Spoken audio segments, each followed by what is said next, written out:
the following weeks. In the days and weeks that followed, I started playing hockey again and reintegrating a normal life.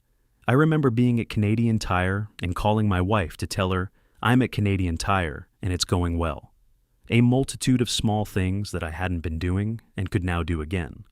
I'm not religious, but the term resurrection seems the most appropriate to describe the transition I experienced after the appointment with the neurologist. I did have some days when the symptoms flared up a bit, and I had some doubts about how to manage things. Should I avoid overdoing it and take a more gradual approach? My doctor, a bit puzzled by my story about the neurologist, seemed to think I should handle this intelligently. So I reached out to the neurologist again to ask for advice on how to dose my return to activities. She took the time to write me the following message. "Hello, Mr. Lager. I'm concerned that you may not have fully grasped the principle of disregarding the symptoms.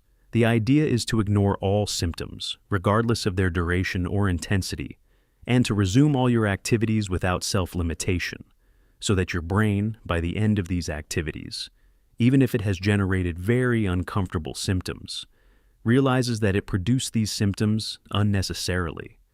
The brain quickly learns not to repeat a useless pattern.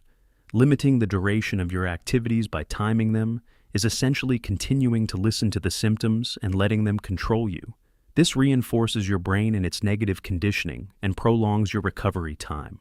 I am aware that many occupational therapists in rehabilitation promote a very gradual return to activities. This is useful and prudent after prolonged bed rest with significant muscle atrophy, a fracture, a heart attack, etc., but useless, even harmful, in a hypervigilance syndrome. Keep in mind that even if your brain is unhappy and panicking, it is capable of doing all its previous activities, and therefore, so are you. And you must outsmart it. Temporary discomfort is a natural phenomenon in a healing process. Start with your most enjoyable activities to keep your spirits up. Make it a point to follow through with them to the end. Hoping these clarifications are helpful, I encourage you to do everything you feel like doing as normally as possible, without any preconceived limits. Sincerely, I printed that message and stuck it on the cupboard, and I approached each day by reading it. I was still very lucky because I didn't really need courage to deal with the symptoms, which, in principle, should have returned strongly, because I barely had any left. Writing my story. Realizing that almost no one was talking about hypervigilance, I began wanting to write my story and share it with people who were struggling with post-concussion symptoms. While doing research on the acronym PCS, post-concussion syndrome, I came across a study conducted and published in France in 2014, which concluded that patients who had experienced a traumatic shock without any blow to the head could develop symptoms similar to an MTBI. The study's conclusions suggested that the acronym PCS should no longer be used because the symptoms were not specific to people who had suffered a concussion, and instead fell more under the category of PTSD, post-traumatic stress disorder. It was the first time I found something written that allowed me to make a connection with what the neurologist had told me. Here is the link to that article. Despite my particular experience, I still had a few questions. When it has only been a few months since the concussion, how can one know whether the symptoms are caused by hypervigilance or by physical factors? I had been fortunate to experience an instant remission of my symptoms, but how would I have handled it if everything had not fallen back into place so easily? That is when the second concussion allowed me to find some answers to these questions. The second concussion. On a mild January day in 2020, still playing hockey, maybe I should get the message, but it's a passion. I pivoted, and my skates got stuck in the soft outdoor ice. I tipped backward, blocked the rotation at the last moment, and managed to avoid hitting my head on the ice. But the whipping motion of my head backward was strong enough that it made my cap fly off. Once again, I thought I was fine in the moment, but the next day I began feeling strange sensations while snowshoeing. The good thing about a second concussion is that I had learned from the first one, so I did things properly this time. I informed my employer, who was beginning to think I should quit sports, and I took a full week of complete rest. But I seemed to quickly fall back into the groove of hypervigilance. After a few weeks of ups and downs with the symptoms, I went back to see my chiropractor, who ended the session by saying, "I don't see anything serious. You remember how it ended last time. Your neurologist had to shake you up a bit. I'm not very good at shaking my patients, but in that moment, I experienced a bit of the same phenomenon of an instant reduction in symptoms, but afterward, the symptoms returned, and this time, I had more difficulty getting rid of them. It may sound esoteric, but strangely, it was when I looked at a screen, TV, computer, cell phone, that I began feeling the dizziness symptoms increase. My brain had apparently made a danger association with screens, which is rather inconvenient for work, and the symptoms were intense enough that I went back to working part-time to try to help myself. Then I reprinted the neurologist's email and stuck it back on the cupboard, but it was only in June, about 5 months later, that I finally managed to free myself of the symptoms, by deciding that enough was enough, that it was clearly and solely hypervigilance, and that I would truly stop listening to my symptoms. Despite the spectacular experience I had at the end of my first concussion, despite knowing that my second concussion was not severe at all, and despite being someone with a lot of willpower, it was difficult to get rid of my hypervigilance symptoms during this second concussion. Humans are built this way. When something hurts, we interpret it as danger and try to avoid repeating the experience. The word avoid is very important in the hypervigilance equation. It is at the core of the problem. Looking back, when I heard loud, unpleasant sounds, which I associated, rightly or wrongly, with something that increased my symptoms during my first concussion, I was making a negative association that grew stronger each time I encountered that situation. I was avoiding. Without realizing it, I was painting myself into a corner, and we are all wired this way. Unconsciously, our brain programs itself to fear what it perceives as dangerous. It's mechanical. It happens like 2 + 2 = 4.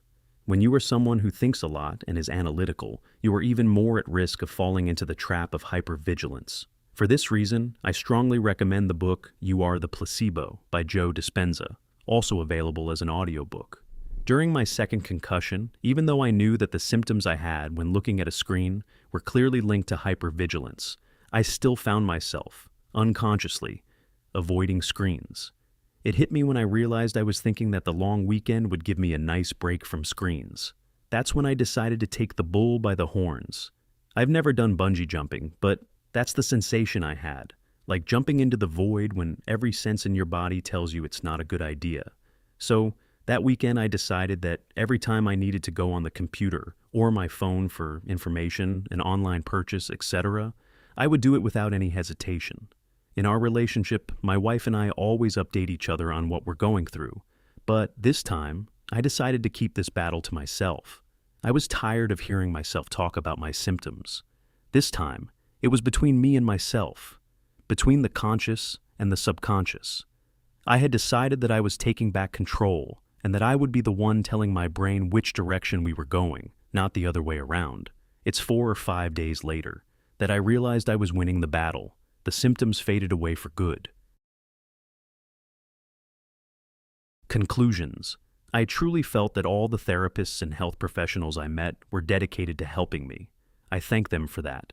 But no one mentioned or seemed to know about the phenomenon of hypervigilance.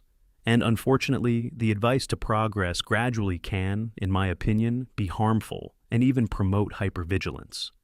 Perhaps not everyone can experience an instant disappearance of symptoms, but I believe that the way our subconscious works, its programming mechanism and negative or positive associations, applies to everyone, and therefore to all those who have had an MTBI and still have symptoms after 3 months. From what I understood, there is always some degree of hypervigilance in persistent symptoms, and it can reach up to 100%, as in my case.